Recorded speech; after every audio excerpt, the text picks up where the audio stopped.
आखिर क्यों खाटू श्याम जी ने अपना सिर दान दिया।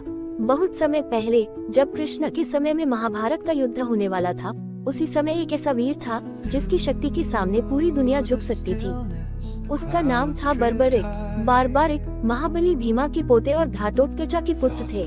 बचपन से ही उनमें अद्भुत शक्ति थी।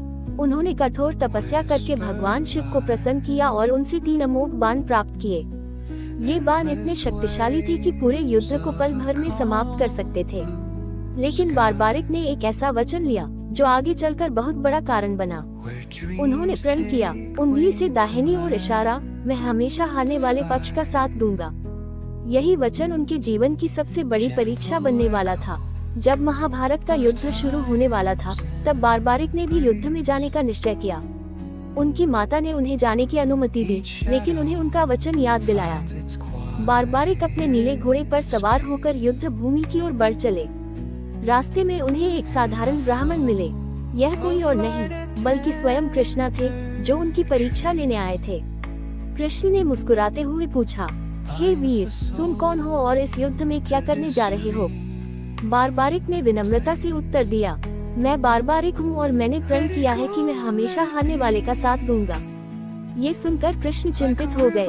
वे समझ गए कि यदि बारबारिक युद्ध में उतरे तो उनका यह वचन युद्ध का संतुलन बिगाड़ देगा, क्योंकि जैसे ही एक पक्ष कमजोर होगा, बारबारिक उसी का साथ देंगे और अंत में केवल वही बचेंगे। कृष्ण ने उनकी शक्ति की परीक्षा लेने के लिए कहा, क्या तुम अपने बाणों की शक्ति दिखा सकते हो? बारबारिक ने अपने एक बाण से पेड़ के सभी पत्तों को चिन्हित कर दिया। कृष्ण ने चुपके से एक पत्ता अपने पैर के नीचे छुपा लिया, लेकिन बाण ने उसे भी खोज लिया और कृष्ण के पैर के पास मंडराने लगा। कृष्ण अब पूरी तरह महाभारत का युद्ध शुरू होने ही वाला था। धरती कांप रही थी, आकाश में अशुभ संकेत दिख रहे थे और हर योद्धा अपने अपने पक्ष में खड़ा था। उसी समय अपने अद्भुत बल और 3 अमोघ बाणों के साथ बर्बरिक भी युद्ध भूमि की ओर बढ़ रहा था। उसके मन में केवल एक ही संकल्प था, मैं हमेशा हारने वाले का साथ दूंगा। यही संकल्प उसे महान बनाता था, लेकिन यही संकल्प पूरे युद्ध को असंतुलित भी कर सकता था।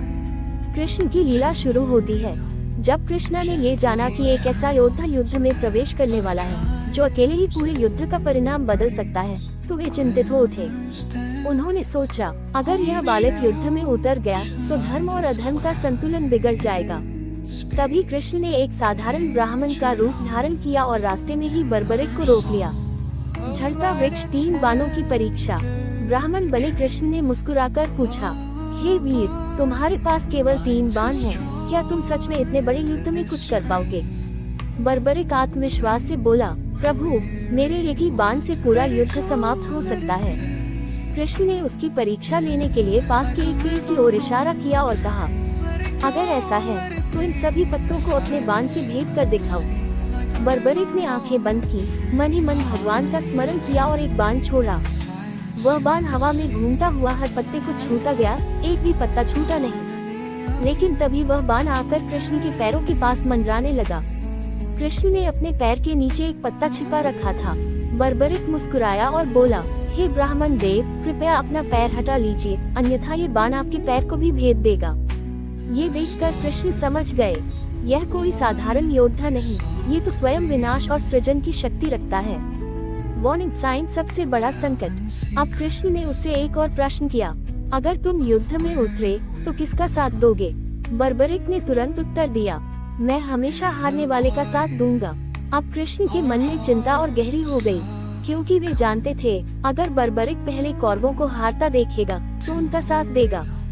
फिर जब पांडव कमजोर होंगे, तो जब ब्राह्मण रूप में खड़े कृष्णा ने दान मांगा, तो वहाँ कुछ पल के लिए वातावरण शांत हो गया। हवा भी जैसे थम गई थी। सामने खड़े बर्बरिक समझ चुके थे कि यह कोई साधारण ब्राह्मण नहीं है। उन्होंने विनम्र स्वर में कहा, प्रभु, आप जो भी मांगेंगे मैं अवश्य दूंगा। एक क्षत्रिय के लिए वचन सबसे बड़ा होता है। तब कृष्ण ने गहरी सांस लेते हुए कहा, मुझे दान में तुम्हारा सिर चाहिए। ये सुनकर कुछ क्षण के लिए समय जैसे ठहर गया, पर बारबारिक के चेहरे पर न डर था न दुख, केवल एक हल्की मुस्कान थी। उन्होंने फोल्डेड हैंड्स में कहा, प्रभु, ये शरीर, ये शक्ति सब आपका ही दिया हुआ है। अगर आपको मेरा सिर चाहिए तो मैं इसे भी अर्पित करता हूँ। लेकिन बारबारिक ने एक विनती की, प्रभु, मेरी एक इच्छा है, मैं इस महाभारत युद्ध को अपनी आंखों से देखना चाहता हूँ। कृष्ण मुस्कुराए और बोले, तथास्तु, तुम्हारी यह इच्छा भी पूरी होगी। त्याग का सबसे बड़ा क्षण। इसके बाद बारबारिक ने बिना किसी संकोच के अपनी तलवार उठाई। उनकी आंखों में न कोई भय था, न कोई पछतावा, केवल भक्ति और समर्पण था। और फिर एक ही क्षण में उन्होंने अपना सिर स्वयं ही काटकर भगवान कृष्ण के चरणों में अर्पित कर दिया। धरती कांप उठी, आकाश मौन हो गया। देवता भी इस महान बलिदान को देखकर भावुक हो उठे। कृष्ण ने अत्यंत प्रेम से बारबारिक के सिर को उठाया और उसे एक ऊंचे पहाड़ पर स्थापित कर दिया, ताकि जब बर्बरिक का सिर उस ऊंचे पर्वत पर स्थापित किया गया, तब वहां से पूरा महाभारत वो स्पष्ट दिखाई दे रहा था। अब वह केवल एक योद्धा नहीं रहे थे, वे इस महान युद्ध के साक्षी बन चुके थे।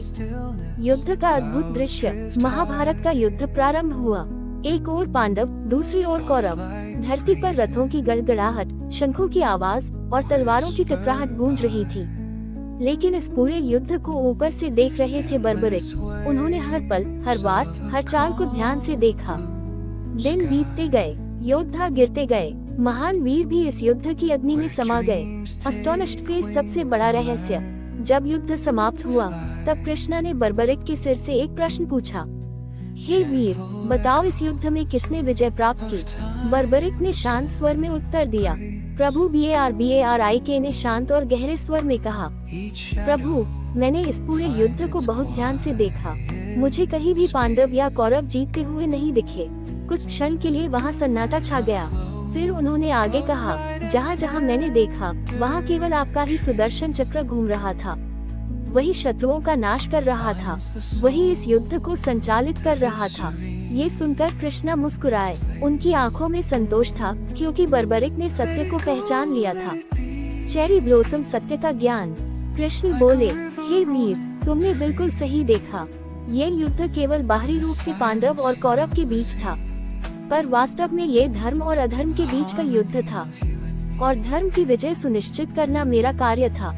बर्बरिक का सिर यह सब सुन BARBARIK का सिर यह सब सुनकर और भी शांत हो गया।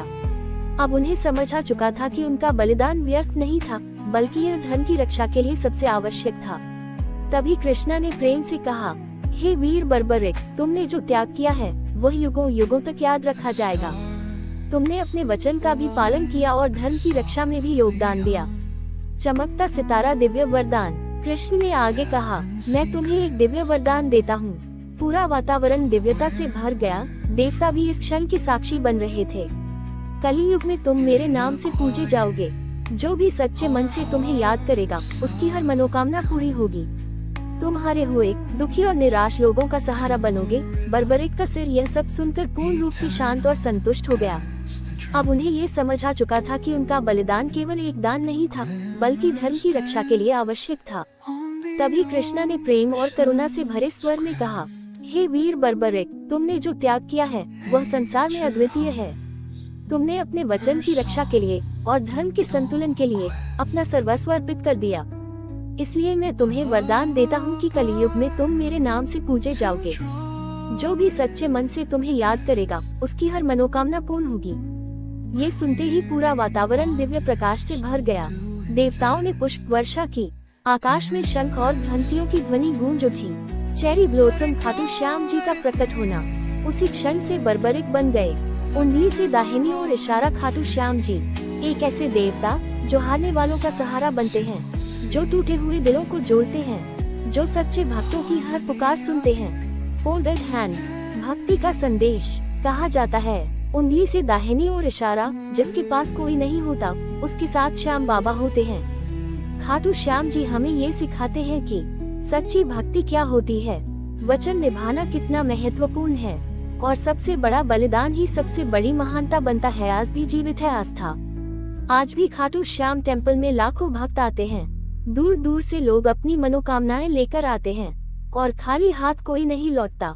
वहाँ गूंजता है एक ही नाम, उंगली से दाहिनी ओर इशारा, तारांकन।